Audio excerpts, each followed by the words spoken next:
SMK Seri Gledang sentiasa komited dalam dan warga sekolah dalam rahmat dan hidayahmu. Jadikanlah kami insan yang berilmu, beramal dalam di sekolah kami. Maka kami Seri Gledang, salam sejahtera semua. Semua baik hari ini?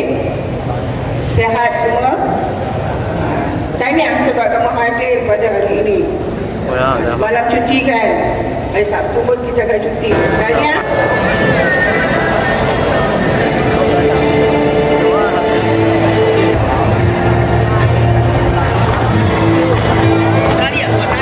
Baiklah, untuk makluman semua, simbol ini membawa maksud menghancurkan sikap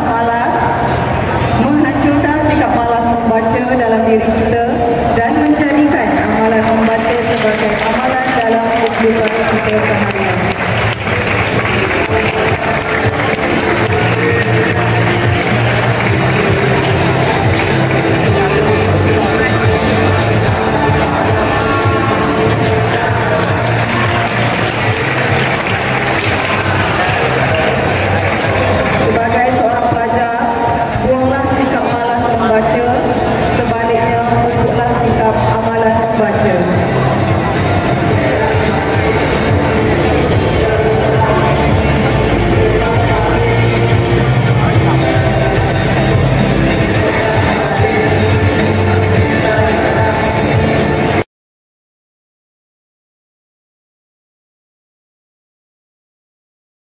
Membaca bukan sahaja membuka pintu ilmu, malah membentuk pemikiran kritis, memperkaya perbendaan.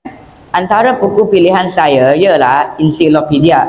Saya suka membaca buku tersebut kerana saya dapat ilmu yang banyak. Dalam proses naik taraf, bila semua kita akan naik taraf, ya?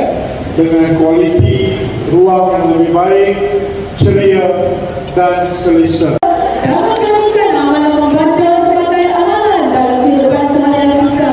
Yang menjadi lambang bahawa membaca adalah langkah pertama.